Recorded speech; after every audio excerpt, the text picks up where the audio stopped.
Friends, ఇప్పుడు water tank capacity ఎలా calculate చేయాలో దాని గురించి తెలుసుకుందాము. వాటర్ ట్యాంక్స్ సర్క్యులర్గా ఉంటాయి, రెక్టాంగులర్గా ఉంటాయి, స్క్వేర్గా ఉండొచ్చు, ఇంకా ఏదైనా షేప్లో ఉండొచ్చు. జనరల్గా మోస్ట్లీ సర్క్యులర్ అండ్ రెక్టాంగులర్ షేప్లో ఉంటాయి.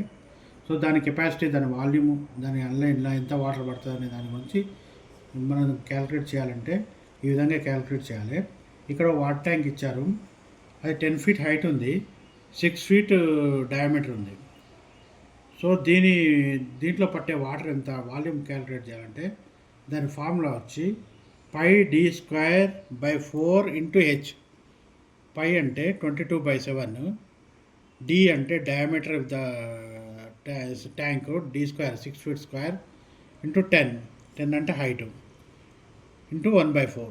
ఈ 1/4 ఎందుకంటే 1/4 ఉంది కాబట్టి టోటల్ వచ్చి వాల్యూమ్ వచ్చేసి 282.85 CFT వస్తుంది. CFT క్యూబిక్ ఫీట్లో వస్తుంది. దాన్ని మీటర్ క్యూబ్లో కన్వర్ట్ చేసుకోవాలి.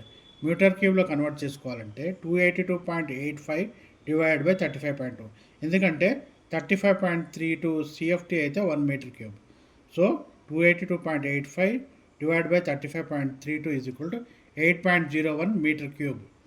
ఇప్పుడు ఈ మీటర్ క్యూబ్ను 8.01 మీటర్ క్యూబ్ను ఇంటూ 1000 తోటి మల్టిప్లై చేసినట్లయితే అది లీటర్స్లో వస్తుంది.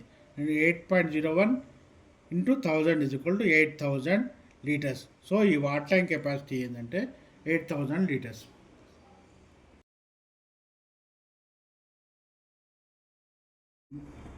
Friends, next rectangular water tank. Rectangular షేప్లో ఉన్న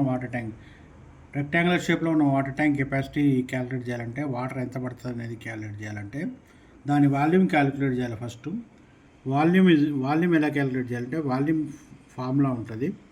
length into breadth into height వేస్తే వాల్యూమ్ వస్తుంది. లెంత్ అంటే 12 feet ఉంది, ఇక్కడ బ్రెడ్త్ అంటే 6 feet ఉంది, హైట్ 7 feet ఉంది. So 12 feet into 6 feet into 7 feet multiply చేస్తే, మూడింటిని మల్టిప్లై చేస్తే 504 CFT వస్తుంది. దీన్ని మీటర్ క్యూబ్లోకి కన్వర్ట్ చేయాలంటే చెప్పాను కదా, ఒక 35.32 CFT అయితే ఒక క్యూబ్ మీటర్ అని. సో 504 డివైడ్ బై 35.32తో డివైడ్ చేస్తే 14.269 మీటర్ క్యూబ్ వస్తుంది.